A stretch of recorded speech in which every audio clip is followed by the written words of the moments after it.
Things that you did not know about Moana. And as I was prepping this one, I got to ask, Frank, have you even seen Moana?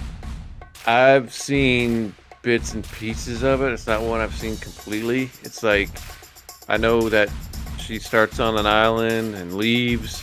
I'm not exactly sure where Dwayne Johnson's character comes in, because then she shows up to an island that's an actual god, and then there's a giant lobster by one of the dudes from can't remember that comedy duo now. Flight of the Conchords is doing the voice, and that's about as much as I remember from it. All right. Well, it was released on November 23rd, 2016.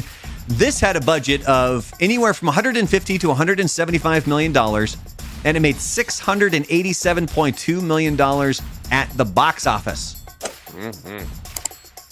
The film was originally going to focus on Maui, with Moana kind of being a secondary character.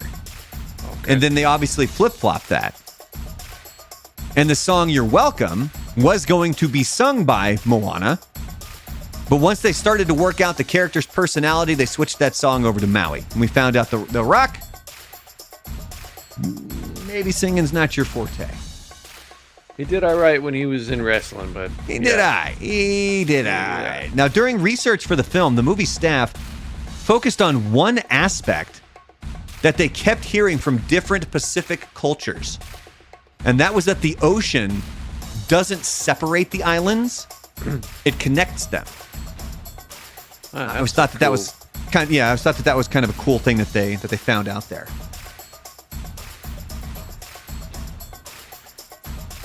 And did you know Maui was originally going to be bald in Moana? When Disney took I don't know why that makes me laugh. The early sketches to Polynesian cultural advisors, they didn't like it. They said that looks very stereotypical. They said that he had to have long, rich hair that would be a part of his spiritual energy.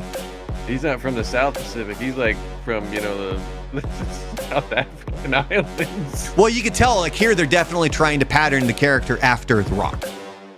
Yeah, or you. And finally, Maui was also inspired, among many things. He's a combination of Polynesian myths, and according to Dwayne "The Rock" Johnson, Maui was inspired by his late grandfather, the High Chief Maivia of Samoa. You can definitely see that. See, and he's got the hair. Look at that. Hey, they kept the shark's tooth on there from the drawing, so at least they kept something original from it. And the tattoo and the nipples. Yeah, the nipples.